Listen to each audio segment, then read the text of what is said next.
नमस्कार दोस्तों, कैसे हो आप सभी। तो मैं आशा करता हूं कि आप सभी स्वस्थ होंगे, अपना ध्यान रख रहे होंगे। टीएनसी की एडवांस सीरीज में आप सभी का हार्दिक स्वागत और अभिनंदन करता हूं। मेरा नाम है अवधेश कुमार और टीएनसी एडवांस सीरीज के अंदर हम पढ़ रहे हैं दोस्तों कार्डियोवास्कुलर सिस्टम। तो जैसे कि अभी तक हम टीएनसी एडवांस सीरीज के अंदर दोस्तों कुछ सब्जेक्ट पढ़ चुके हैं, जिसमें हमने OBG, endocrine, nervous system, musculoskeletal system, eye ear GI tract, respiratory, integumentary, renal system, fundamental of nursing, nutrition and जो कार्डियोवास्कुलर जो सिस्टम है दोस्तों वो हमने क्या कर लिया है कंप्लीट। मतलब कार्डियोवास्कुलर को छोड़ के बाकी के जितने जो सिस्टम है उनको कंप्लीट कर लिया है। और कार्डियोवास्कुलर जो सिस्टम है वो भी लगभग हमारा लास्ट में चल रहा है, कुछ क्लासेज होंगी उसके बाद हमारा जो कार्डियोवास्कुलर जो सिस्टम है दोस्तों वो भी क्या हो जाएगा, खत्म हो जाएगा। तो बिना कोई टाइम वेस्ट किए हुए आज की जो हमारी क्लास है वो हम शुरू करते हैं।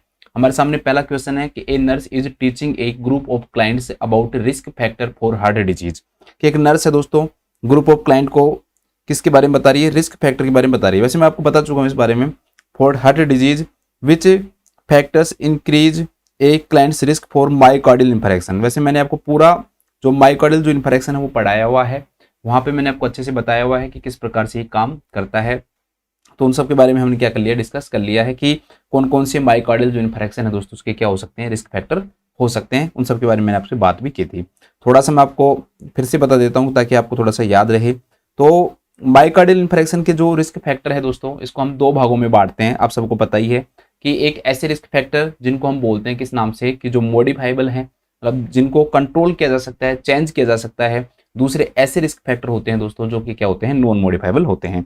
ध्यान रखना, मैं ईटियोलॉजी की बात नहीं कर रहा हूँ अभी, मैं सिर्फ और सिर्फ किसकी बात कर रहा हूँ दोस्तों, रिस्क फैक्टर की बात कर रहा हूँ। तो हम बात कर रहे हैं दोस्तों रिस्क फैक्टर की। रिस्क फैक्टर्स को हम दो भागों में बांटते हैं। पहले ऐसे रिस्क फैक्टर होते हैं जिन्हें हम चेंज कर सकते हैं, मतलब कि हमारा उनके ऊपर क्या होता है, कंट्रोल होता है कि भाई उनको चेंज किया जा सकता है। जैसे कि दोस्तों आप एग्जाम्पल के रूप में लो स्मोकिंग।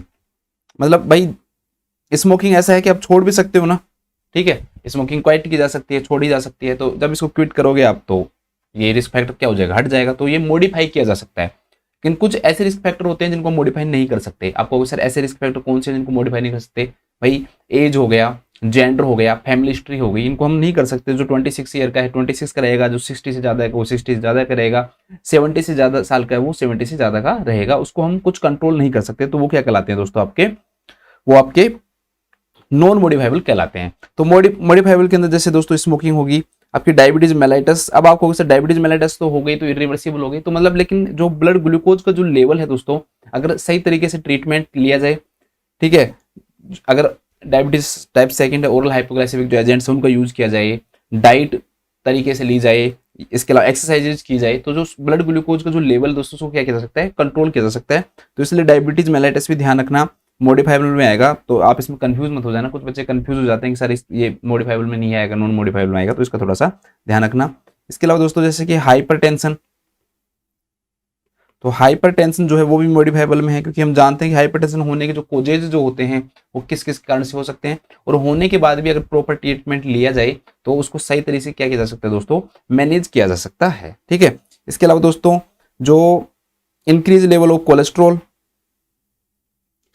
लेवल ऑफ लिपिड लिख लो, जो लिपिड है जिसमें ट्राइग्लिसराइड मान लो, कोलेस्ट्रॉल मान लो, ठीक है, और लो डेंसिटी लाइपो जो प्रोटीन है दोस्तों वो मान लो, तो जो एलडीएल है, तो ये सब क्या करते हैं दोस्तों, इनका जो इंक्रीज जो लेवल होता है ये इसके रिस्क फैक्टर क्या करते हैं दोस्तों, और ज्यादा बढ़ाते हैं। तो ये भी किसके अंदर आएगा, मॉडिफाइबल रिस्क फैक्टर के अंदर ही क्या होगा दोस्तों, इंक्लूड होगा।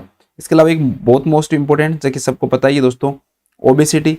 तो ओबेज जो पर्सन जो होते हैं ना, उनकी जो रिक्वायरमेंट हो क्या हो जाती है दोस्तों, ओबेज पर्सन के अंदर कोलेस्ट्रॉल का लेवल भी ज्यादा पाया जाता है, बॉडी की रिक्वायरमेंट भी बढ़ जाती है, और इनके अंदर जो हार्ट है उसको ज्यादा मात्रा में क्या ब्लड की जो सप्लाई है वो ज्यादा करनी पड़ती है, क्योंकि जितना जो एरिया बॉडी का बढ़ेगा उतनी जो ब्लड की जो रिक्वायरमेंट है दोस्तों वो भी क्या हो जाती है, बढ़ जाती है। तो ये भी एक क्या हो जाएगा, रिस्पेक्ट हो जाएगा। इसके अलावा सीडेंट्री लाइफ स्टाइल, वही है कि आप कोई एक्टिविटी नहीं करते हो, बिल्कुल बैठे रहते हो आराम से सीट के ऊपर, कुछ काम नहीं है, ठीक है। तो सीडेंट्री जो लाइफ स्टाइल दोस्तों वो भी इसका क्या होती है, कोज होती है, समझाने की शायद इसको जरूरत नहीं है।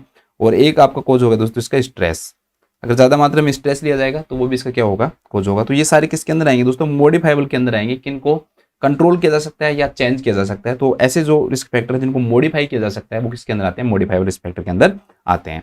दूसरे जो रिस्क फैक्टर होते हैं दोस्तों इसके अंदर, that are known as non modifiable.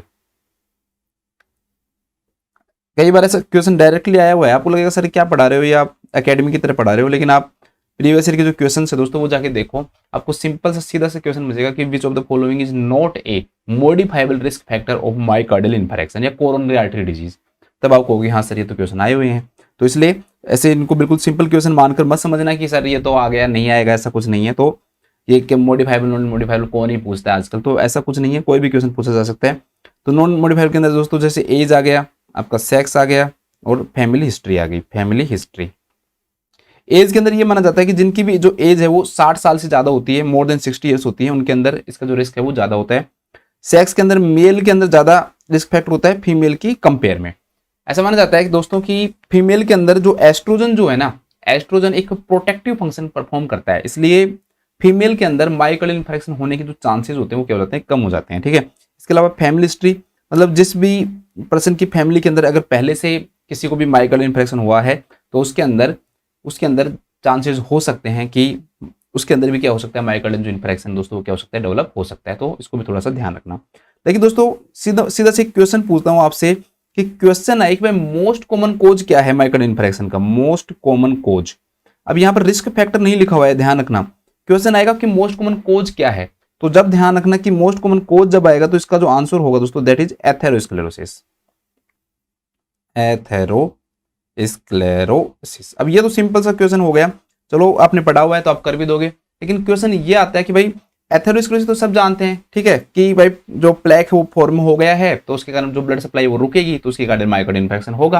लेकिन क्वेश्चन ये आए कि भाई मोस्ट कॉमन अफेक्टेड वेसल कौन सी होती है। ठीक है, मैंने आपको पहले भी करवाया हुआ है, मोस्ट कॉमन भाई अफेक्टेड जो इसके अंदर वेसल होगी वो कौन सी होगी। सबसे ज्यादा एथेरोस्क्लेरोसिस जो है हमारी पूरी बॉडी के अंदर सबसे ज्यादा कौन सी वेसल को सबसे ज्यादा इफेक्ट करता है दोस्तों, तो इसका आंसर आएगा दोस्तों आपका एब्डोमिनल अरोटा।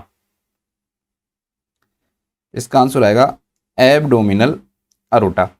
ठीक है, थोड़ा सा है ना इंटरेस्टिंग, क्योंकि सब ऐसे जानते हैं कि भाई कोरोनरी आर्टरी आएगी, लेकिन ध्यान रखना कोरोनरी जो आर्टरी है दोस्तों वो सेकंड नंबर के ऊपर आती है। इसके बाद में सेकंड नंबर पे आपकी क्या आती है, कोरोनरी आर्टरी। ज्यादा भी याद नहीं हो तो दो तो कम से कम याद रखना, एब्डोमिनल अरोटा और कोरोनरी आर्टरी। ठीक है, अब कोरोनरी आर्टरी के अंदर भी क्वेश्चन पूछ लेता है कि भाई कौन सी कोरोनरी जो आर्टरी है दोस्तों वो मोस्ट कॉमन होती है, तो इसका आंसर आएगा left anterior descending coronary artery, LAD। ठीक है, जो ज्यादा लाड करोगे तो ज्यादा MI होगा, ऐसे याद रखो, ज्यादा लाड करोगे तो ज्यादा MI होगा। तो लेफ्ट एंटीरियर जो डिसेंडिंग जो आर्टरी है दोस्तों वो मोस्ट कॉमन है। अब एक क्वेश्चन ये तो हो गई, ठीक है, लेकिन अगर पेरिफेरल वेसल्स में पूछे, मतलब दूरस्थ जो वेसल्स है ब्लड वेसल्स उनके अंदर पूछे तो फिर कौन सा आएगा।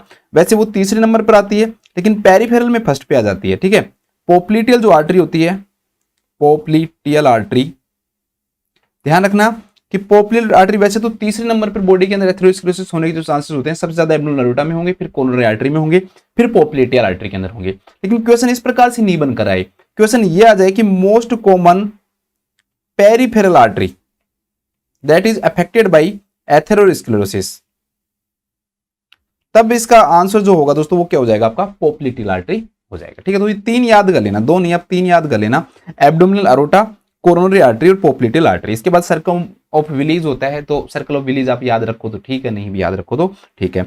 चौथा इसमें से एक क्वेश्चन और बनता है, चौथा क्वेश्चन बनेगा दोस्तों कि लिस्ट अफेक्टेड। ठीक है, अभी तक तो मोस्ट कॉमन अफेक्टेड हमने पढ़ा कि भाई सबसे ज्यादा किसको अफेक्ट करती है, लेकिन क्वेश्चन ये आए कि भाई मोस्ट कॉमन अफेक्टेड न पूछकर वो सबसे कम अफेक्टेड पूछे, तो ये एक ऐसा आंसर है जो हमें कई सारी चीजें समझाता है। इंटरनल मेमोरी जो आर्टरी है दोस्तों वो इसका क्या होगा, आंसर होगा इंटरनल मेमोरी आर्टरी। अब आपको एक चीज यहां से समझने की जरूरत है, किसी भी पर्सन के अंदर कोरोनरी आर्टरी बाईपास ग्राफ्टिंग की जाती है, CABG किया जाता है, किसी भी पर्सन के अंदर क्या किया जाता है, CABG किया जाता है।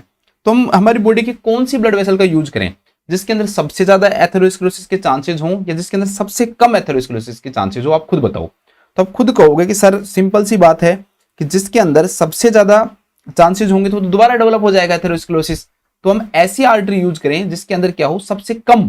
तो इसलिए ही इंटरनल जो मेमोरी जो आर्टरीज होती है दोस्तों ये मोस्ट प्रेफर्ड होती है, ये सबसे ज्यादा प्रेफर्ड आर्टरी यही होती है। तो मोस्ट प्रेफर्ड और ज्यादा डिटेल में मैंने आपको मायोकार्डियल इन्फारेक्शन के अंदर पढ़ा रखा है। मोस्ट प्रेफर्ड वेसल होती है ये, किसके लिए, CABG के लिए। ठीक है, मोस्ट प्रेफर्ड जो होती है वो CABG के लिए, इसी के लिए हम इसका क्या करते हैं दोस्तों, यूज करते हैं। ठीक है, तो कोजेज के अंदर हमने पढ़ा कोजेज के अंदर हमने पहला कोज पढ़ा दोस्तों, क्या हो सकता है, एथेरोस्क्लेरोसिस होता है, और मोस्ट कॉमन कोज भी इसका क्या है, एथेरोस्क्लेरोसिस है। ठीक है, कोजेज पढ़ रहे हैं, पहला कोज पढ़ लिया हमने। एथेरोस्क्लेरोसिस के बारे में थोड़ा सा मैंने और बता दिया कि भाई क्या क्या एथेरोस्क्लेरोसिस के अंदर होता है। ठीक है, इसके अलावा क्या है दोस्तों कि मान लो ब्लड वेसल है, उसकी जो लेयर है वो क्या हो जाए, डैमेज हो जाए, तो उसके कारण भी हो सकता है माइकार्डियल इन्फेक्शन, तो वो कोज में आएगा ना एक रिस्क फैक्टर में। तो endothelial injury to blood vessel या coronary vessel, to coronary vessel. ठीक है, अगर कोरोनरी जो वेसल है, कोरोनरी आर्टरी लिख दो, तो उसके अंदर अगर डायरेक्टली क्या हो जाएगा दोस्तों, इंजरी हो जाए, एंडोथेलियल इंजरी हो जाए, एंडोथेलियल ही लिख दिया मैंने, एंडोथेलियल, तो इसका क्या बनता है दोस्तों, रीजन बनता है। या फिर दोस्तों क्या हो भाई, कोरोनरी आर्टरी के अंदर कोई भी इन्फ्लामेशन हो जाए, कोरोनरी आर्टरी के अंदर कोई भी एम्बोलिज्म डेवलप हो जाए, तो उसके कारण भी हो सकता है। तो इन्फ्लामेशन एंड एम्बोलिज्म दोनों अलग अलग हैं। ठीक है, मतलब एम्बोलिज्म भी हो सकता है, इन्फ्लेमेशन भी हो सकता है, एम्बोलिज्म ऑफ कोरोनरी आर्टरी, उसके कारण भी हो सकता है। मायोकार्डियल जो इन्फ्रेक्शन है दोस्तों, उसके कारण भी क्या हो सकता है, डेवलप हो सकता है। कुछ ऐसे भी रीजन होते हैं कि भाई जो हार्ट है उसको खुद को ही सप्लाई नहीं हो। अब हार्ट को खुद को ही सप्लाई नहीं होगा तो बॉडी को कहां से सप्लाई करेगा, तो मायोकार्डियल इन्फ्रेक्शन डेवलप होगा, जैसे कि सीवियर एनीमिया,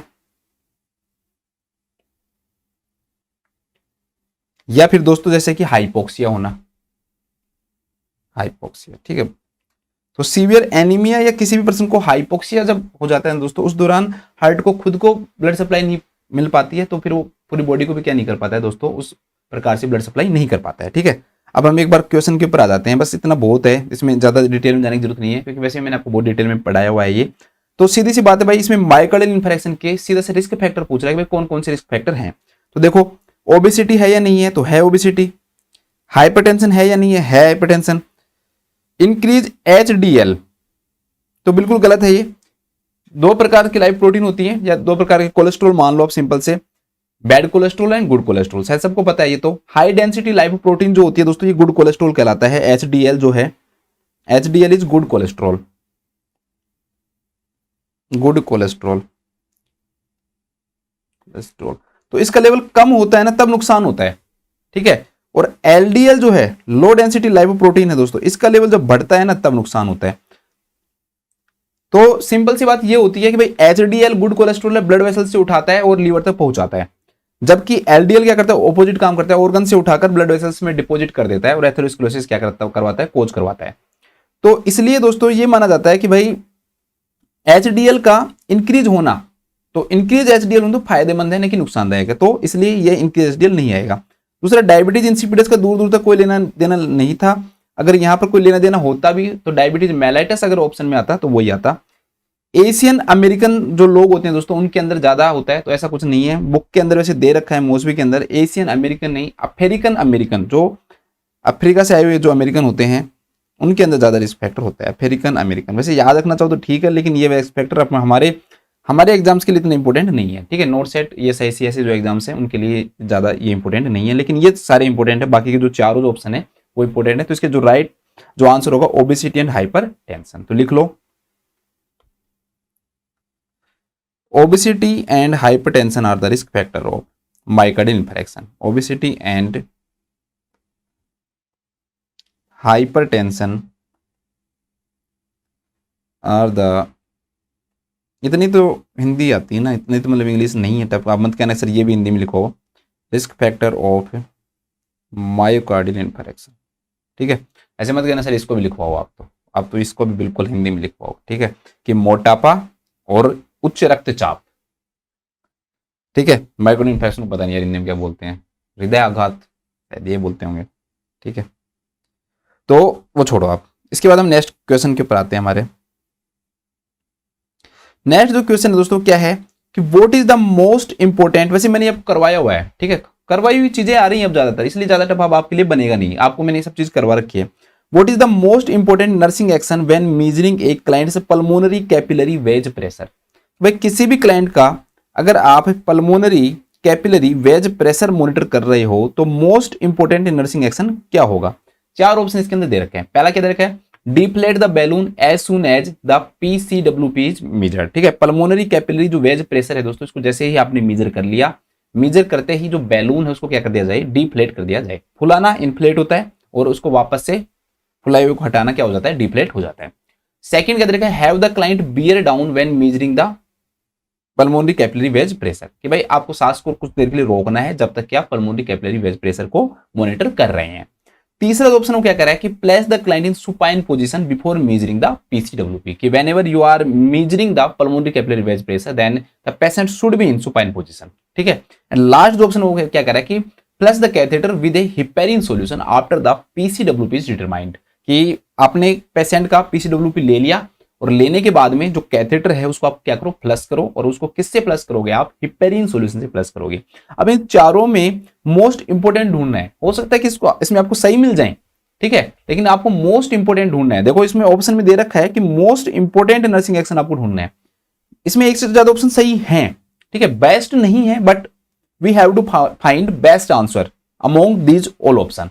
हमें इन चारों ऑप्शन में से जो बेस्ट जो ऑप्शन है दोस्तों वो हमारा ढूंढना है, बट वो सब तो तब ढूंढेंगे जब आपको पता होगा कि भाई पल्मोनरी कैपिलरी वेज प्रेशर होता क्या है। तो मैंने वैसे आपको इसके बारे में दोस्तों पढ़ाया हुआ है, आपको शायद याद भी होगा, तो इसको डायग्राम को भी बताऊंगा। थोड़ा सा मैं आपको वापस से रिवाइज करवा देता हूं ताकि याद हो जाए। अब लिखना मत, क्योंकि हमने वहां पर लिख लिया तो इतना आपको ज्यादा जरूरी होता नहीं है। पल्मोनरी कैपिलरी वेज प्रेशर को नापने के लिए जिसका यूज किया जाता है उसे हम किस नाम से जानते हैं, क्या जिसे मेजर करने के लिए हम कैथेटर का यूज करते हैं, जिसे हम क्या तो उसे हम पल्मोनरी आर्टरी कैथेटर कहते हैं, पल्मोनरी आर्टरी कैथेटर। कैथेटर सबसे पहले ये कैथेटर जो है दोस्तों जो राइट एट्रियम में वहां पर पहुंचाया जाता है, इसलिए इसे हम और लगा के लिखो, इसलिए इसे हम राइट हार्ट कैथेटर के नाम से भी जानते हैं। दोनों ही ऑप्शन में क्वेश्चन आने के चांसेस कम हैं, ऐसा नहीं पूछेगा कि वो इसे किस नाम से जानते हैं। लेकिन तीसरा जो नाम है ना दोस्तों वो बहुत इंपॉर्टेंट है, स्वान गेंज कैथेटर के नाम से भी हम इसे जानते हैं। ये नाम जरूर याद रख लेना कि पल्मोनरी आर्टरी के लिए जो कैथेटर यूज किया जाता है उसे और किस नाम से जाना जाता है। पल्मोनरी आर्टरी के लिए जिस कैथेटर का यूज किया जाता है उसे हम किस नाम से जानते हैं, तो उसे हम स्वान गेंज कैथेटर के नाम से जानते हैं, ठीक है, SWANGANZ कैथेटर के नाम से जानते हैं। अब देखो इसमें इस डायग्राम में देखो, इस कैथेटर में एक्चुअली में क्या होता है दोस्तों, क्या तो ये कैथेटर डबल ल्यूमन होता है या ट्रिपल ल्यूमन, ठीक है, तो 2 या 3 एंट्री पोर्ट होते हैं इसके अंदर। इस प्रकार से ये क्या होता है, पोर्ट होता है, वो कैथेटर होता है। तो इसके अंदर क्या होता है दोस्तों, सिंपल सी बात ये समझो, पोर्ट कितने होते हैं क्या नहीं होता, ऐसा क्वेश्चन नहीं पूछा जाता, कभी भी नहीं पूछा जाएगा। आपको सर इसमें 4 दिख रहे हैं मुझे, तो इनसे रिलेटेड कोई क्वेश्चन आपका नहीं आएगा, ठीक है। मेन चीज तो ये है, पहली बात तो ये है। दूसरी बात, इसमें यूज क्यों जा रहा है, क्यों इसे पल्मोनरी कैपिलरी वेज प्रेशर होता क्या है, क्यों इसको मेजर कर रहे हैं, वो ज्यादा इंपॉर्टेंट है। एक्चुअली में दोस्तों हम कैथेटर को है ना वेन के थ्रू इंसर्ट करते हैं, और इस कैथेटर के अंदर एक बैलून की क्या होती है दोस्तों, टिप होती है, और उस बैलून को क्या किया जाता है, फुलाया जाता है, उसको इन्फ्लेट किया जाता है। जैसे कि आपने फोलेज कैथेटर देखते हो, फोलेज को अप्लाई करने के बाद उसके अंदर आप क्या डालते हो, डिस्टिल वाटर डालते हो, उससे वो बैलून फूल जाता है, तो वो बाहर नहीं निकलता है, ऐसा कुछ होता है ना। ऐसा इसमें भी पाया जाता है, बैलून पाया जाता है, बैलून को हम क्या करते हैं, इन्फ्लेट करते हैं। क्यों करते हैं वो सब बताता हूं। देखो सबसे पहली बात, हम इसको क्या करेंगे दोस्तों कि भाई इस कैथेटर को हम किसके अंदर डालेंगे, वेन के अंदर डालेंगे। क्यों वेन के अंदर क्यों डालेंगे, भाई हमें वेन से वेना कावा में जाएगा, और वेना कावा से किस में पहुंचेगा, राइट एट्रियम में। और वैसे भी हमें कहां पहुंचाना है दोस्तों, राइट एट्रियम के अंदर हमें इसे पहुंचाना है। अब राइट एट्रियम जब इसे पहुंचाना है तो वेन का यूज करेंगे, तो कई सारी इसके अंदर वेन यूज की जाती है, मैंने आपको पहले ये पढ़ा भी रखा है, ठीक है। तो एक बार मैं थोड़ा सा बता देता हूं दोबारा से। तो जैसे कि सबसे पहले हम इसको वेन के अंदर एक कैथेटर इंसर्ट करेंगे। जैसे कि आप कौन कौन सी वेन यूज कर सकते हो, जैसे इंटरनल जुगुलर वेन यूज कर सकते हो, तो राइट साइड की internal jugular vein mainly use की जाती है, internal jugular vein, right internal jugular vein, ठीक है। या फिर ये नहीं की जाएगी तो सबक्लेवियन जो वेन है वो यूज की जाएगी, तो left subclavian vein, left subclavian vein. या फिर ये वेन भी यूज नहीं की जाएगी दोस्तों, तो फिर आपकी फीमोरल जो वेन है वो हम यूज करेंगे, फीमोरल वेन। अब कोई भी चीज को वेन में हम इंसर्ट किया, वेन में इंसर्ट करने के बाद वो किस में जाएगी दोस्तों, आपकी मान लो किसके अंदर जाएगी, आपकी वेना कावा में जाएगी, ठीक है। मैंने एरोटा तो नहीं बोला था उस समय, वेना कावा, वेना कावा में जाएगी, वेना कावा से राइट एट्रियम में जाएगी। अब राइट एट्रियम में गई, राइट एट्रियम से किस में जाएगी दोस्तों, राइट वेंट्रिकल में जाएगी, और राइट वेंट्रिकल से किसके अंदर जाएगी दोस्तों, आपकी पल्मोनरी आर्टरी के अंदर जाएगी, ठीक है। इस प्रकार से जा रही है। ये दूसरे कलर से बना देता हूं, अगर ये दिख नहीं रहा तो ग्रीन बना देता हूं। ये इस प्रकार से गई, ठीक है। अगर मैं सिंपल डायग्राम में बनाऊं, हमारे जो डब्बे वाला डायग्राम जो हमें बहुत अच्छे से समझाता है, तो ये इस प्रकार से हो जाएगा। ये आपका राइट एट्रियम यहाँ आया, फिर यहाँ से यहाँ आया, और यहाँ से आपका जो पल्मोनरी आर्टरी है उसके अंदर इसको इंसर्ट कर दिया। अब आपको सर इसके अंदर राइट एट्रियम से आपने राइट वेंट्रिकल में डाला, फिर पल्मोनरी आर्टरी के अंदर डाला, इसका रीजन क्या है? क्या रीजन है? पल्मोनरी कैपिलरी वेज प्रेशर है क्या? क्यों फालतू चीज ही है? एक्चुअली में दोस्तों पल्मोनरी कैपिलरी वेज प्रेशर जो है ना, डायरेक्टली कुछ नहीं होता। आपको सर ये कैसी बात कह रहे हो आप, डायरेक्टली कुछ नहीं होता? ऐसा थोड़ी होता है। हाँ, मैं सही बता रहा हूँ कि directly pulmonary capillary wedge pressure actually में pressure in the left atrium को शो करता है। अब आप कहोगे सर ये कहां का लेना देना हो गया? बात आप राइट की कर रहे हो कि राइट एट्रियम राइट वेंट्रिकल में डाला और पल्मोनरी एट्रियम डाला, लेकिन ये प्रेशर किसको बता रहा है दोस्तों? Left atrium. एक्चुअली में लेफ्ट एट्रियम का प्रेशर को डायरेक्टली डिटरमाइन करना मतलब पॉसिबल नहीं है, सिंपल नहीं है, या ऐसे मान लो अभी पॉसिबल नहीं है। तो इसलिए उस प्रेशर को देखने के लिए लेफ्ट एट्रियम में कितना प्रेशर है, हम क्या काम करते हैं कि वेन के through right atrium right ventricle और पल्मोनरी आर्टरी तक हम क्या कर देते हैं दोस्तों? पहुंचा देते हैं। फिर पल्मोनरी आर्टरी में पहुंचाने के बाद में हम क्या करते हैं, कुछ समय के लिए जो ब्लड की जो सप्लाई है दोस्तों वो रोक देते हैं। क्यों? बैलून को इन्फ्लेट करेंगे। जब बैलून यहां पर मान लो कि ये पल्मोनरी आर्टरी बैलून यहां पर इन्फ्लेट हुआ, बैलून जब यहां पर इन्फ्लेट होगा तो कुछ समय के लिए जो राइट वेंट्रिकल का जो ब्लड है दोस्तों वो आगे नहीं जाएगा। तो यहां पर इस समय कितना प्रेशर शो कर रहा है, तो वो प्रेशर किस चीज का शो करता है दोस्तों? जब हमने ओक्लूजन कर दिया, हमने ब्लड सप्लाई को रोक दिया, उस समय पल्मोनरी आर्टरी के अंदर जो प्रेशर है वो एक्चुअली में लेफ्ट एट्रियम के प्रेशर को क्या करता है? शो करता है, ऐसे माना जाता है। तो पल्मोनरी कैपिलरी जो वेज प्रेशर है दोस्तों, एक्चुअली में नेचुरली ये एग्जिस्ट नहीं करता, ठीक है, नेचुरली कोई एग्जिस्ट नहीं करता, लेकिन ये क्या है?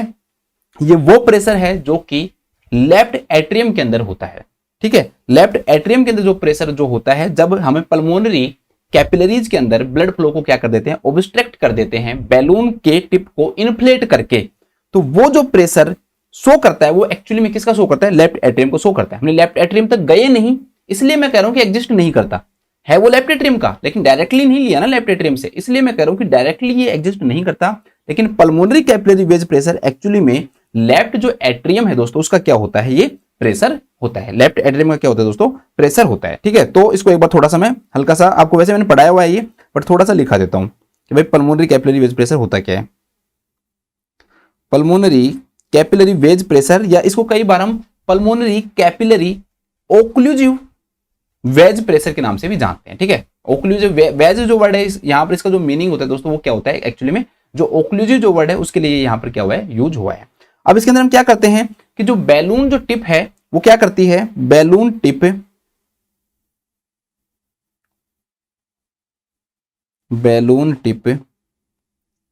ऑब्स्ट्रक्ट, बैलून टिप क्या करती है दोस्तों? ऑब्स्ट्रक्ट करती है किसकी? पल्मोनरी कैपिलरीज की ब्लड फ्लो को, क्योंकि आर्टरी के अंदर है तो तभी तो पल्मोनरी कैपिलरी में जाएगा। Obstruct the blood flow of pulmonary capillaries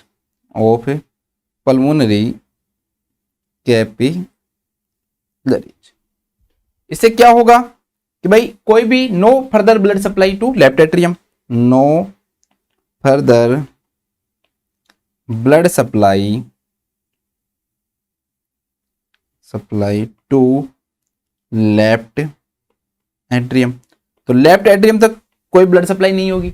अब कुछ समय के लिए नहीं होती एक्चुअली, में से नहीं कि वो बहुत देर तक, फ्यू सेकंड्स के लिए रोकते हैं हम, तो उसके बाद में बैलून को क्या कर देना चाहिए?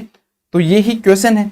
तो जैसे ही हमारा प्रेशर आ जाए, आते ही उस बैलून को क्या कर देना चाहिए? डिफ्लेट कर देना चाहिए। क्यों? क्योंकि इन्फ्लेट रहेगा तो ब्लड सप्लाई रुक गई दोस्तों, ब्लड सप्लाई ज्यादा देर के लिए रुकनी नहीं चाहिए। और ये जो प्रेशर है, ये सेम प्रेशर किसका माना जाता है? सेम प्रेशर होता है लेफ्ट एट्रियम में, same pressure in left atrium.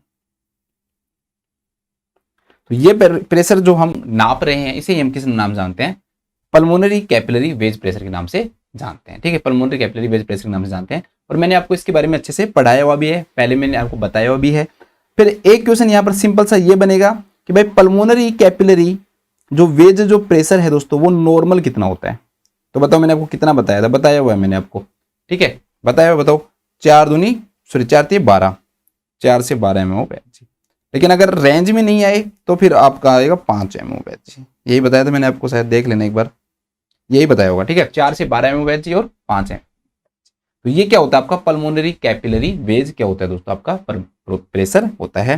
तो इसके अंदर भाई प्रायोरिटी मेन ये चीज है दोस्तों कि प्रायोरिटी इस चीज को ध्यान रखना जरूरी होता है कि जैसे ही हम पल्मोनरी कैपिलरी के अंदर जो वेज प्रेशर है उसको देख लेते हैं, क्योंकि ये ब्लड सप्लाई को रोक रही है, यहाँ पर बैलून को हम क्या कर देंगे, इन्फ्लेट कर देंगे, तो ब्लड सप्लाई रुक गई। तो जैसे ही ब्लड सप्लाई, जैसे ही हमें पल्मोनरी कैपिलरी वेज प्रेशर का पता लगते ही हम क्या करेंगे दोस्तों, जैसे यहाँ पर है बैलून, एक मिनट इसको हटाओ, यहाँ देखो ये बैलून है, तो यहाँ पर ब्लड सप्लाई रुक गई। अब इस बैलून को हम वापस से क्या कर देंगे दोस्तों, आपको डिफ्लेट कर देंगे, वापस इस बैलून को क्या कर देते हैं हम, डिफ्लेट कर देते हैं, ताकि वापस से ब्लड सप्लाई क्या हो जाए, स्टार्ट हो जाए। तो इस चीज को प्रायोरिटी पर रखा जाता है, ज्यादा देर के लिए नहीं करना है, क्योंकि ब्लड सप्लाई रोक रहे हो आप पूरी, तो उसको ज्यादा देर के लिए नहीं करना चाहिए। जैसे ही आपको pulmonary capillary wedge pressure measure हो जाए, तब की जब बैलून को क्या कर देना चाहिए दोस्तों, आपको डिफ्लेट कर देना चाहिए। और ये क्वेश्चन में ये यही पूछ रहा है। अब हम इसके एक बार ऑप्शन देख लेते हैं कि भाई ये क्या क्या कह रहा है। पहला ऑप्शन क्या कह रहा है दोस्तों कि deflate the balloon as soon as the pulmonary capillary wedge pressure is measured. मैंने कहा था कि सबसे ज्यादा अगर आपको प्रायोरिटी देनी है ना, तो आप इसी को दोगे, तो यहां पर यही दे रखा है पहला ऑप्शन, अभी तक हमारा राइट आंसर यही रहेगा। इसके बाद में हम नेक्स्ट ऑप्शन देखते हैं कि have the client bear down when measuring the pulmonary capillary wedge pressure. Actually में बियर डाउन नहीं करवाते हैं, ठीक है, जैसे सांस को कुछ समय के लिए रोकना, ऐसा नहीं करवाते हैं। ऐसा माना जाता है कि जैसे वो सांस को रोकेगा ना, तो इंट्राथोरेसिक जो प्रेशर है ना, वो क्या हो जाता है दोस्तों, इंक्रीज हो जाता है, इंट्राथोरेसिक प्रेशर, इंट्राथोरेसिक प्रेशर क्या हो जाता है, इंक्रीज हो जाता है। इसलिए जो रीडिंग जो आएगी ना, वो क्या नहीं आएगी, सही नहीं आएगी, फॉल्स रीडिंग आएगी, इसलिए ये नहीं किया जाता है, ठीक है, इसलिए हम ये नहीं करते हैं। नेक्स्ट क्या, place the client in a supine position before measuring the PCWP. भाई माना जाता है कि देखो मैं आपको बता रहा था कि इसमें कई सारे आंसर हो सकते हैं।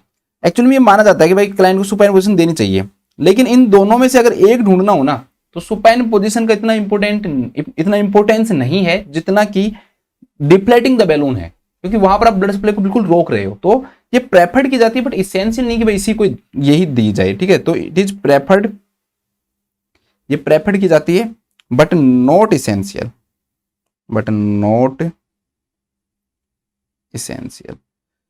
इसके बाद flush the catheter with heparin solution. तो ऐसा कोई जरूरी नहीं होता दोस्तों, एक्चुअली में ये इसके बारे में बता रखा है कि भाई जो हॉस्पिटल है, जो एजेंसीज हैं, ये उनके ऊपर डिपेंड करता है कि भाई जो कैथेटर है उसको किस चीज से आपको क्या करना है, फ्लश करना है। तो कोई ये डायरेक्टली ये नहीं है भाई आपको हिपेरिन से ही करना है, जो आपको एडवाइस किया जाए कि भाई इससे करना है, उसी चीज से कैथेटर को क्या किया जाएगा दोस्तों, फ्लश किया जाएगा। तो ऐसा कोई जरूरी नहीं होता। तो ये डिपेंड करता है, ये पॉलिसी के ऊपर डिपेंड करता है, इंस्टीट्यूट जिस इंस्टीट्यूट में आप काम कर रहे हो, ठीक है, जिस डिपार्टमेंट में आप कर रहे हो, उसकी पॉलिसीज जो क्या है, जो एजेंसी है उसकी पॉलिसीज क्या है, उसके ऊपर क्या करता है, डिपेंड करता है। तो राइट आंसर क्या हो जाएगा, deflate the balloon as soon as the pulmonary capillary wedge pressure is measured. यही मेरे अकॉर्डिंग अभी तक राइट आंसर इसका है। तो लिख लो इसमें, ये इंपॉर्टेंट भी है वैसे भी। पल्मोनरी कैपिलरी वेज प्रेशर को मेजर करने के बाद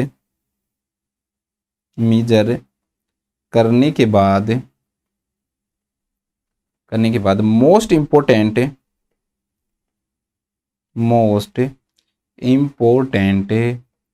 nursing action deflating the balloon है, deflating the balloon of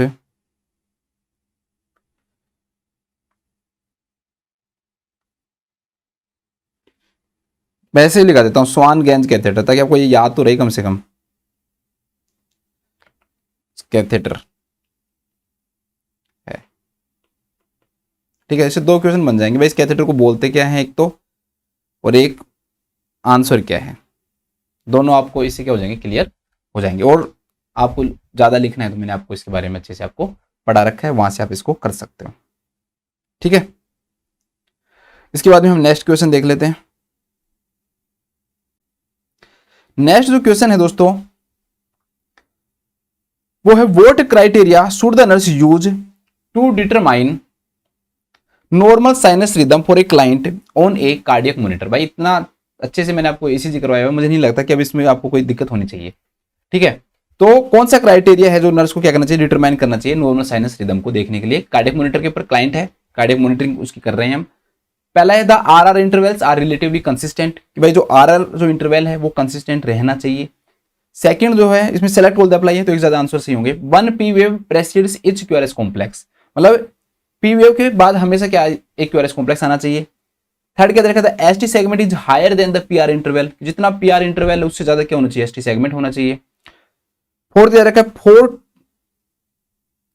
to 8 complexes occur in 6 second strip, केवल 6 सेकंड की स्ट्रिप के अंदर 4 से लेकर और 8 तक क्या है दोस्तों, कॉम्प्लेक्सेज आए।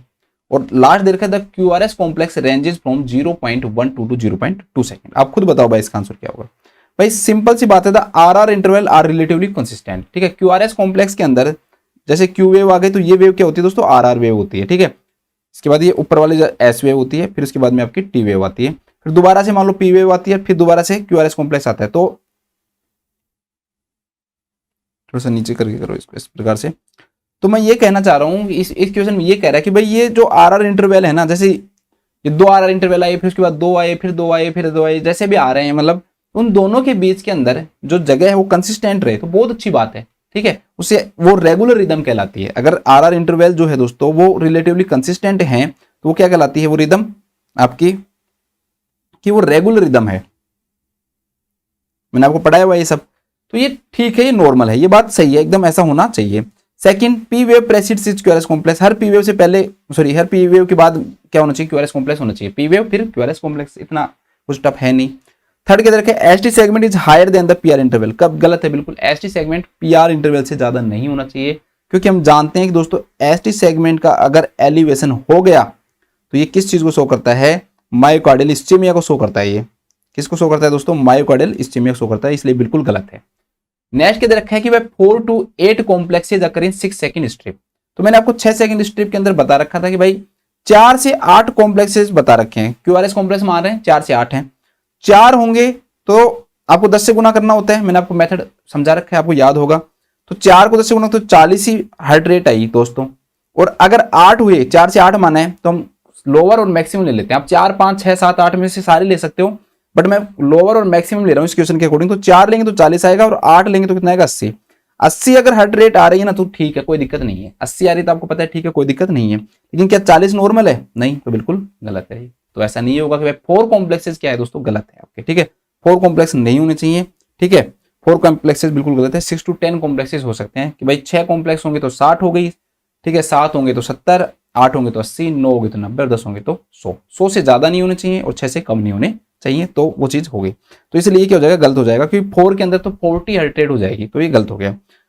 लास्ट के देखते हैं QRS complex ranges from 0.12 to 0.2 second के। क्यूआरएस जो कॉम्प्लेक्स जो टाइम पीरियड है दोस्तों वो दे रखा है कि भाई 0.12, ठीक है, से लेकर 0.2 सेकंड, बिल्कुल गलत है। एक्चुअली में 0.12 भी सही नहीं माना जाता, लेस देन 0.12 सेकंड होना चाहिए। इसका जो टाइम पीरियड है क्यूआरएस कॉम्प्लेक्स का दोस्तों कितना होना चाहिए, 0.12 सेकंड से क्या होना चाहिए, कम होना चाहिए। जबकि यहां पर ये जो टाइम पीरियड है दोस्तों कितना दे रखा है, 0.12 टू 0.2 सेकंड। बताओ ये किसका टाइम पीरियड है, मैंने आपको बताया था 3 से और 5 डब्बे स्मॉल बॉक्स, 0.12 टू 0.2 सेकंड किसका, कौन से इंटरवल का टाइम पीरियड है, ठीक है, कौन से इंटरवल का या कौन से सेगमेंट का टाइम पीरियड है, बता दो आप। ये आपका क्वेश्चन है। एक्चुअली में ये तो गलत है, ऐसा तो नहीं होगा, क्यूआरएस कॉम्प्लेक्स जो है वो लेस देन 0.12 सेकंड होना चाहिए। लेकिन अगर ये किस चीज का दे रखा है इन्होंने, 0.12 टू 0.2 सेकंड, ये मेरा आज का क्वेश्चन है आप लोगों के लिए। तो बताओ आप क्या आएगा इसका राइट आंसर, ठीक है। अब इसको लिख लो, देखो नॉर्मल साइनस रिदम में, नॉर्मल साइनस रिदम में निम्न ईसीजी चेंज पाए जाते हैं, निम्न ईसीजी चेंजेज पाए जाते हैं, बताओ, ठीक है। ये दोनों लिख लेना फर्स्ट और सेकंड करके। हिंदी में लिखना चाहो तो लिख लेना कि आरआर इंटरवल कौन, मतलब कि क्या रहे, कंसिस्टेंट रहे, मतलब भाई जिस प्रकार से जितना गैप आ रहा है उतना ही गैप रहे। और जो पी वेव के जस्ट बाद में क्या होना चाहिए दोस्तों, क्यूआरएस कॉम्प्लेक्स होना चाहिए, ठीक है। कंसिस्टेंट है, कॉन्स्टेंट का मतलब भी लगभग वही हो गया भाई, जितना जो गैप आ रहा है 2 आरआर इंटरवल के बीच में, 6 बॉक्स का आ रहा है, कितने का आ रहा है, ठीक है, सॉरी बॉक्स बोल रहा हूँ, हाँ, तो जिस प्रकार से आ रहा है 6 स्मॉल बॉक्स आ रहे हैं, 7 आ रहे हैं, 8 आ रहे हैं, तो उस प्रकार से ठीक है स्मॉल बॉक्स ही आएगा। तो जैसे 6 आ रहे हैं तो उस प्रकार से आपको वो क्या होनी चाहिए दोस्तों, आपके कंसिस्टेंटली होने चाहिए। क्योंकि अगर जैसे 2 ही आ गए, कई बार 7 आ गए तो 7 आए तो ठीक है, आप 6 सेकंड के इंटरवल में आप देख रहे हो तो ठीक है। लेकिन जैसे दो आर इंटरवल के बीच के अंदर जो भी गैप जो आ रहा है ना दोस्तों, वो क्या होना चाहिए, कंसिस्टेंटली होना चाहिए। उससे जो रिदम है वो क्या रहती है, रेगुलर रहती है, साइनस रिदम रहती है। उससे क्या रहती है, साइनस रिदम या रेगुलर रिदम क्या होती है दोस्तों, उसके अंदर प्रेजेंट होती है। और 6 सेकंड वाला जो मेथड है वो भी मैंने आपको समझा रखा है कि आपको किस प्रकार से 6 सेकंड इरेगुलर अगर रिदम होती है तो 6 सेकंड के मेथड का हम किस प्रकार से यूज करते हैं। भाई 6 सेकंड के अंदर जितने क्यूआरएस कॉम्प्लेक्स होते हैं उसको हम 10 से क्या कर देते हैं दोस्तों, मल्टीप्लाई कर देते हैं। और अगर कंसिस्टेंट है तो उसमें और भी बढ़िया है। भाई आर इंटरवल अगर कंसिस्टेंट है तो उसमें निकालना जो हार्ट रेट है वो बिल्कुल क्या होता है दोस्तों, आपके लिए नॉर्मल होता है, बिल्कुल सिंपल है। जिसमें मैंने आपको 300, 300 और 1500 वाला यूज किया था कि भाई लार्ज बॉक्स वाला जो यूज किया था हमने 300 वाला यूज किया था, ठीक है। और जो स्मॉल बॉक्स का यूज किया था उसमें हम 1500 का यूज किया था हमने कि भाई कितने आर इंटरवल आ रहे हैं, उस हिसाब से हमने इसको देखा था, ठीक है। तो ये हो गया आपका आंसर, ये क्वेश्चन, तो ये आपका क्वेश्चन हो गया। नेक्स्ट क्वेश्चन देखते हैं दोस्तों। नेक्स्ट क्वेश्चन क्या है कि व्हाट इज द, हमने इसी इतनी अच्छे से पढ़ी हुई है 110 और 111 क्लास में, तो इस क्वेश्चन को आप देख लेना, बिल्कुल सिंपल है, कुछ नहीं है इस क्वेश्चन में। तो उन क्लासेस को आप देखोगे तो आपको लगेगा कि कुछ है ही नहीं इनमें, तो ना। नेक्स्ट क्वेश्चन क्या है दोस्तों कि what is the most important assessment for the nurse to make after a client has a femoropopliteal bypass for peripheral vascular disease. एक क्लाइंट है दोस्तों, उसको मान लो पेरिफेरल वेस्कुलर डिजीज है और उसको फेमोरोपोप्लिटियल क्या किया गया, बाईपास किया गया, क्योंकि ब्लड सप्लाई रुकी होगी तो जो ब्लड वेसल से दोस्तों उनका बाईपास किया गया। कौन सा बाईपास किया गया है, फेमोरोपोप्लिटियल बाईपास किया गया। अब इसके अंदर 4 ऑप्शन देख रखे हैं, भाई क्या चीज आपको असेस करनी चाहिए। पहला इंसीजनल पेन, दूसरा पेडल पल्स रेट, तीसरा डिग्री ऑफ द जो हेयर ग्रोथ है वो, और चौथा दे रखा है लोअर एक्सट्रीमिटी कलर।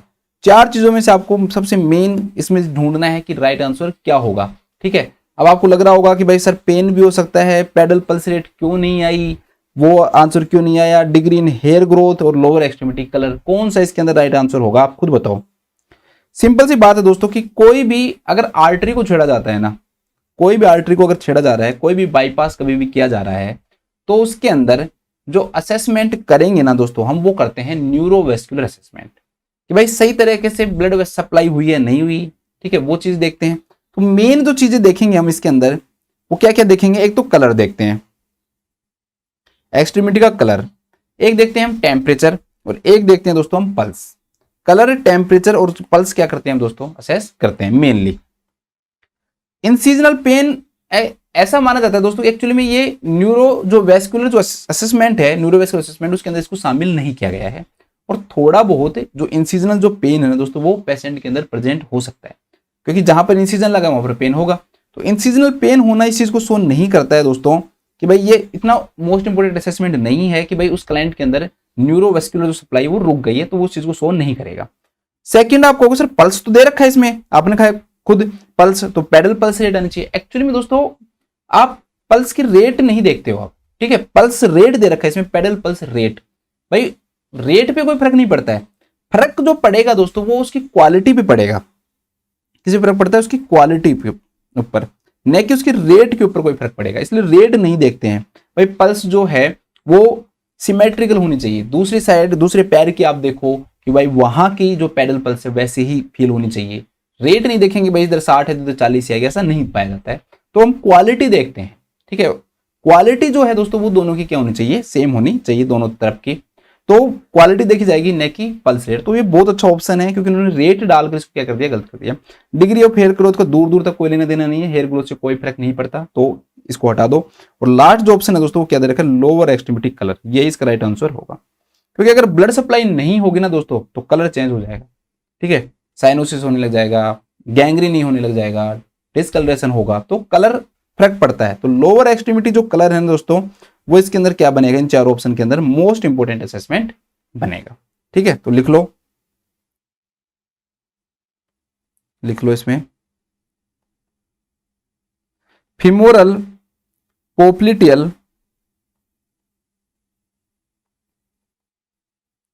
बाईपास के बाद क्लाइंट का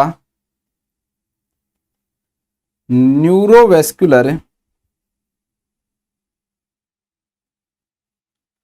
असेसमेंट करना चाहिए, न्यूरोवेस्कुलर असेसमेंट करना चाहिए, ठीक है। इसमें अब पहले मैं ऑप्शन ही डाल देता हूं जो इसमें दे रखा है, जैसे कि लोअर एक्सट्रीमिटी कलर, यही हमारा आंसर था। तो इसको एक बार हाईलाइट कर देता हूं मैं। कलर देख लिया, इसके अलावा हम टेम्परेचर देखेंगे और पल्स की क्वालिटी देखेंगे, न कि रेट पल्स को। ठीक है, ये सब चीजें हम क्या करते हैं, मेजर करते हैं। इसके बाद हम नेक्स्ट क्वेश्चन देखते हैं दोस्तों। नेक्स्ट क्वेश्चन हमारे सामने है कि which sign cause the nurse to suspect cardiac tamponade after a client has cardiac surgery. एक क्लाइंट की दोस्तों क्या की गई, कार्डियक सर्जरी की गई। आपको ये देखना है कि भाई उस क्लाइंट के अंदर कहीं कार्डियक टेम्पोन्डे तो नहीं हो गया है। अब इसमें 4 ऑप्शन दे रखे, सॉरी 5 ऑप्शन दे रखे हैं, सेलेक्ट ऑल द अप्लाई है, तो एक से ज्यादा ऑप्शन क्या होंगे, राइट आंसर होंगे। कि कहीं उस क्लाइंट के अंदर टैकीकार्डिया कार्डियक टेम्पोन्डे शो करता है या नहीं करता। ठीक है, हाइपरटेंशन करता है या नहीं करता, इंक्रीज सीवीपी करता है या नहीं करता, इंक्रीज यूरिन आउटपुट करता है या नहीं करता, या जुगुलर वेनस डिस्टेंशन करता है या नहीं करता। तो पहला बात तो भाई दोस्तों ये है कि कार्डियक जो टेम्पोन्डे है, टेम्पोनाडे जो भी बोलते हो आप प्रोनाउंसिएशन, ठीक है, वो क्या है, उसको अगर आपने नहीं समझा तो इसको आप समझ ही नहीं सकते। तो ये आपका है एक्चुअली में दोस्तों, किसी भी पर्सन के अंदर पेरिकार्डियल इफ्यूजन हो गया, उससे नेक्स्ट जो स्टेज आती है वो कार्डियक टेम्पोन्डे की आती है। मतलब कि क्या है कि पेरिकार्डियल इफ्यूजन, जो इफ्यूजन है उसके अंदर तो क्या होगा, पेरिकार्डियल स्पेस के अंदर फ्लूइड भर जाएगा। उस भरने के बाद में, उस फ्लूइड के भरने के बाद में, कोई भी फ्लूइड हो, ब्लड हो, अदर फ्लूइड हो, कोई भी फ्लूइड हो, उसको भरने के बाद में अगर वो फ्लूइड क्या कर रहा है दोस्तों, आपका जो हार्ट है उसके ऊपर क्या कर रहा है दोस्तों, प्रेशर कोज कर रहा है। और वो प्रेशर भी कितना कोज कर रहा है, वो प्रेशर भी दोस्तों इतना कोज कर रहा है कि उस प्रेशर के कारण जो हार्ट है वो ब्लड की जो सप्लाई है वो सही से नहीं कर पा रहा।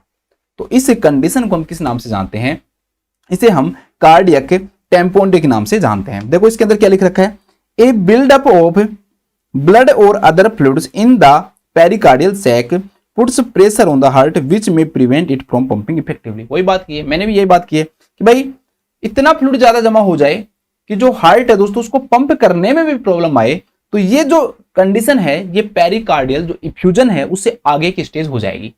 उससे आगे की स्टेज क्यों होगी, क्योंकि यहां पर जो हार्ट है उसके ऊपर फ्लूइड इतना प्रेशर कोज कर रहा है, जो हार्ट ना दोस्तों वो क्या नहीं कर पा रहा है, पंप भी सही से नहीं कर पा रहा है। भाई कोई भी चीज मान लो पंप कर रही है और आप उसको प्रेस करोगे तो पंप नहीं कर पाएगी ना। जैसे कोई गुब्बारा है, मान लो ऐसे से करेगा और आप उसको दबा दोगे तो वो नहीं उठ पाएगा ऊपर। तो इसी प्रकार से इतना ज्यादा फ्लूइड जमा हो जाए पेरिकार्डियल स्पेस के अंदर कि आपका क्या होगा दोस्तों, कि जो हार्ट है वो पंप नहीं कर पाए, तो इसे हम किस नाम जानते हैं दोस्तों, कार्डियक टेम्पोन्डे के नाम से हम इसे जानते हैं। इसके कई सारे कारण हो सकते हैं। ठीक है, इसके कई सारे क्या हो सकते हैं दोस्तों, कारण हो सकते हैं। एक्यूट कारण के अंदर जैसे भाई इसके 2 कारण माने जाते हैं, एक एक्यूट एक सब एक्यूट, एक्यूट और सब एक्यूट। एक्यूट मतलब एकदम से हार्ट को ट्रॉमा हो जाए, ट्रॉमा सर्जरी, एकदम से जमा होने के चांसेस क्या हो जाते हैं दोस्तों, इनमें बढ़ जाते हैं। ट्रॉमा सर्जरी, हार्ट रैप्चर हो जाए, रैप्चर ऑफ हार्ट। ठीक है, और सब एक्यूट क्या होता है दोस्तों, जैसे कि भाई धीरे धीरे डेवलप हो रहा हो, जैसे किडनी फेलियर में पाया जाता है, रीनल फेलियर जो है, इस कंडीशन के अंदर धीरे धीरे धीरे धीरे फ्लूइड क्या होता है दोस्तों, जमा होता है, तो उसे हम बोलते हैं सब एक्यूट। क्रोनिक नहीं बोलते, सब एक्यूट बोलते हैं। एक्यूट और सब एक्यूट रूप से कार्डियक टेम्पोन्डे क्या होता है, जमा होता है। एकदम से अगर फ्लूइड जमा होता है तो trauma surgery rapture of heart के कारण होता है, और सब एक्यूट होता है तो दोस्तों इसके कारण होता है। अब इसके क्लिनिकल मैनिफेस्टेशन क्या क्या आएंगे, ये थोड़ा सा इंपॉर्टेंट है, थोड़ा सा इनको देख लेना, बाकी की चीजें नहीं देखोगे तो काम चल जाएगा। क्लिनिकल मैनिफेस्टेशन के अंदर दोस्तों जब ये प्रेस करेगा, पंप नहीं कर पाएगा, तो एक तो पर्सन को क्या होगा दोस्तों, चेस्ट पेन होगा। चेस्ट पेन क्या हो जाता है, डेवलप हो जाता है। पर्सन जो है उसकी जो ब्लड सप्लाई वो रुकेगी, तो ब्लड सप्लाई रुकेगी तो क्या होगा भाई, जितना ज्यादा कंप्रेशन होगा, सीधी सी बात है, हार्ट जितना ज्यादा कंप्रेस करेगा उतना ही ब्लड की सप्लाई पंप नहीं कर पाएगा, तो जो कार्डियक जो आउटपुट है दोस्तों वो भी क्या हो जाएगा, कम हो जाएगा। कार्डियक आउटपुट कम हो गया तो बॉडी जो है दोस्तों कंपनसेट करने की कोशिश करेगी, और कंपनसेट के रूप में वो 2 फीचर्स लेके आएगी, टैकीकार्डिया और टैकीपनिया। टैकीकार्डिया और जो टैकीपनिया है दोस्तों वो भी क्या होता है, इसके अंदर डेवलप होता है। इसके अलावा जो पल्स जो प्रेशर है ना दोस्तों वो भी क्या हो जाता है, नैरोड हो जाता है। नैरो पल्स प्रेशर क्यों होता है, आप खुद बताओ मुझे, ये क्वेश्चन आप खुद बताओगे, नहीं तो मैं कल की क्लास में आपको बताऊंगा ये कि भाई नैरो पल्स प्रेशर क्यों होगा, क्या रीजन होगा नैरो पल्स प्रेशर होने का। ठीक है, कल की क्लास में आपको ये समझाऊंगा। इसके बाद में इसके बाद में क्या डेवलप होगा भाई, जब ब्लड आगे सप्लाई नहीं होगा, हार्ट पंप नहीं करेगा, तो सिंपल सी बात है कि जो ब्लड है वो बैक फ्लो करेगा, तो या आगे नहीं जा पाएगा। जैसे राइट एट्रियम के अंदर मान लो ब्लड जो है दोस्तों, राइट एट्रियम से राइट वेंट यहां पर सीधो कि यहां पर पंप नहीं कर पा रहा, ठीक है, आप सीधा सा ये समझो कि लेफ्ट वेंट्रिकल पंप नहीं कर पा रहा, तो ब्लड यहां जमा होगा। यहां से जो ब्लड है पल्मोनरी आर्टरी से जो हार्ट उसके पास लंग्स के पास नहीं जा रहा, तो यहां जमा होगा, राइट एट्रियम में जमा होगा। इससे जो वेन है दोस्तों, आपकी जुगुलर जो वेन है उनमें जमा होगा, तो जुगुलर जो वेनस जो प्रेशर है दोस्तों वो भी क्या हो जाएगा, इंक्रीज हो जाएगा। तो जेवीपी जो है दोस्तों वो भी क्या हो सकता है, इसके अंदर इंक्रीज हो सकता है। जुगुलर वेनस जो प्रेशर है वो भी इंक्रीज होगा, ठीक है, तो वो भी सेंट्रल वेनस प्रेशर भी लिख सकता है, वो सेंट्रल वेनस जो प्रेशर है दोस्तों वो भी क्या होगा, इंक्रीज होगा। इसके अंदर एक साइन आता है, उसको थोड़ा सा देख लेना, उसको बोलते हैं पल्सस पैराडोक्सिकस, ठीक है, पल्सस पैराडोक्सिकस के नाम से साइन आता है। एक्चुअली में क्या होता है कि इसके अंदर जब पर्सन जब है ना इंस्पिरेशन करता है, सांस लेता है ना, तो उसका सिस्टोलिक बीपी और ज्यादा गिर जाता है। तो decrease systolic BP during inspiration, जब पर्सन सांस लेगा, इंस्पिरेशन लेगा, तो इंस्पिरेशन लेने के दौरान उसका जो सिस्टोलिक जो ब्लड प्रेशर है दोस्तों वो क्या हो जाता है, फॉल हो जाता है, ठीक है। उसे हम किस नाम से, डोक्सस होता है, डोक्सिकस नहीं होता, डोक्सस, पल्सस पैराडोक्सस। तो सिस्टोलिक जो बीपी है वो गिर जाता है, तो इसे हम किस नाम जानते हैं, पल्सस पैराडोक्सस के नाम से जानते हैं। तो ये साइन इसमें क्या होता है दोस्तों, देखने को मिलता है। और लास्ट डिजनिया, डिजनिया, ठीक है। तो ये सारे इसके क्या होते हैं दोस्तों, साइन होते हैं। मैंने सारे साइन इसलिए लिखा है क्योंकि क्वेश्चन ही साइन का था, इसको हम छोड़ ही नहीं सकते, ठीक है। तो चेस्ट पेन हुआ भाई, कंप्रेशन करेगा तो कार्डियक आउटपुट कम होगा, तो बॉडी कंपनसेट करेगी, टैकीकार्डिया होगा, टैकीपनिया होगा, नैरो पल्स प्रेशर होगा, जेवीपी इंक्रीज होगा, और एक पल्सस पैराडोक्सिकस होगा, और एक इसके अंदर क्या डेवलप हो जाता है, डिजनिया डेवलप हो जाता है। तो these are the clinical manifestations. अब देखो इसमें, इसके अंदर 5 ऑप्शन दे रखे हैं आपको। पहला जो ऑप्शन है दोस्तों वो क्या दे रखा है, पहला ऑप्शन दे रखा है आपको भाई, इसके अंदर क्या होगा, टैकीकार्डिया होगा। बताओ टैकीकार्डिया होगा या नहीं होगा, खुद देखो कि टैकीकार्डिया इस प्रश्न के अंदर होगा या नहीं होगा। तो टैकीकार्डिया होगा, टैकीकार्डिया। हाइपरटेंशन, अरे भाई हाइपरटेंशन तो वैसे नहीं होगा, जब पंप ही नहीं कर रहा तो ब्लड आगे नहीं जा रहा, और ब्लड का प्रेशर ही तो होता है ब्लड प्रेशर, तो हाइपोटेंशन जरूर हो सकता है, लेकिन हाइपरटेंशन तो बिल्कुल नहीं होगा। इंक्रीज्ड सीबीपी होगा या नहीं होगा, हाँ भाई होगा, इसलिए मैंने सारे साइन लिखा है आपको। इंक्रीज्ड यूरिन आउटपुट, जब आगे रीनल परफ्यूजन जो है वो कम होगा, क्योंकि जब लेफ्ट वेंट्रिकल ब्लड की सप्लाई नहीं कर रहा है, प्रेशर नहीं दे रहा है आगे, तो लेफ्ट वेंट्रिकल ब्लड सप्लाई कम हो गई, तो रीनल परफ्यूजन कम होगा, तो यूरिन आउटपुट सिंपल सी बात है कम हो जाएगा, तो ये भी गलत हो जाएगा। और जुगुलर वेनस डिस्टेंशन, जब जेबीपी बढ़ेगा, तो मैंने वहां पर शायद लिखा है नहीं, लेकिन जब जेबीपी बढ़ता है ना दोस्तों, तो जुगुलर वेनस डिस्टेंशन तो अपने आप ही होता है, इसमें बताने की बात नहीं है ये, ठीक है। जब जेबीपी बढ़ता है तो जुगुलर वेनस डिस्टेंशन तो अपने आप ही होता है, चाहो तो लिख लो, लेकिन वैसे जेबीपी बढ़ने का मतलब ये होता है। तो jugular venous distension, venous distension, तो जुगुलर वेनस जो डिस्टेंशन है दोस्तों वो भी क्या होता है इसके अंदर देखने को मिलता है, ठीक है। एक छोटी सी क्लास है, मैं बाकी के क्वेश्चंस आपको कल कराऊंगा इसमें, तो एक बार मैं वापस जल्दी से रिवाइज करवा देता हूँ। कार्डियक टेम्पोनेट के अंदर टैकीकार्डिया, इसको लिख लो है ना, इस वाले को लिखा नहीं ना मैंने, लिख लो, सिंपल से लिख लेना आप खुद ही। कार्डियक टेम्पोनेट के अंदर ये साइन दिखाई देते हैं, ठीक है, ऐसे लिख लेना, ये साइन दिखाई देते हैं बस। इसके बाद में नेक्स्ट क्वेश्चन था हमारा, चौथा क्वेश्चन क्या था, तो एक क्वेश्चन ये था कि भाई दोस्तों फेमोरोपोप्लिटियल अगर हमने बाईपास किया है किसी भी पर्सन के अंदर, तो क्या चीज देखेंगे हम, लोअर एक्सट्रीमिटी का क्या देखेंगे, कलर देखेंगे। इसके बाद नेक्स्ट क्वेश्चन क्या था हमारा, भाई ईसीजी का था, तो आरआर इंटरवल जो है वो कंसिस्टेंट रहेगा, और पी वेव के बाद में क्या आएगा, क्यूआरएस कॉम्प्लेक्स, तो वो साइनस रिदम को क्या करता है दोस्तों, शो करता है। इसके बाद में नेक्स्ट क्वेश्चन क्या है कि भाई आप पल्मोनरी कैपिलरी वेज प्रेशर देख रहे हो, तो मोस्ट इंपोर्टेंट क्या होगा नर्सिंग इंटरवेंशन की भाई आप बैलून को क्या कर दो, डिफ्लेट कर दो, जैसे इसको हम क्या कर लें, मेजर कर लें। और इसके बाद में हमारा लास्ट जो क्वेश्चन था दोस्तों कि risk factor of myocardial infarction क्या क्या है, तो उसके अंदर आपके ओबेसिटी एंड हाइपरटेंशन। तो ये हमारी एक छोटी सी क्लास थी, ज़्यादा बड़ी क्लास नहीं है, थोड़ा सा टाइम की कमी होने के कारण, बट मैं कोशिश करूंगा। 111 कैसे हो गया, हाँ 116 क्लास है। तो अगली क्लास मैं आपको बहुत इंपॉर्टेंट क्लास है, अगली क्लास में हम एनीमिया के बारे में डिस्कस करेंगे और बहुत इंपॉर्टेंट पढ़ेंगे, और उससे अगली जो क्लास है वो भी बहुत इंपॉर्टेंट होगी, जिसके अंदर हम ब्लड जो ट्रांसफ्यूजन है ना दोस्तों, उसके बारे में हम क्या करेंगे, बात करेंगे। उसके बाद हम ब्लड ट्रांसफ्यूजन के बारे में बात करेंगे। तो दोनों ही जो क्लासेज हैं दोस्तों वो काफ़ी इंपॉर्टेंट होने वाली हैं हमारी, तो आप मेरे साथ जुड़े रहें। मैं आशा करता हूँ कि आप लोगों को समझ में आ रहा होगा और अच्छा लग रहा होगा। तो सभी अपना ध्यान रखें, स्वस्थ रहें, खुश रहें। Thank you so much.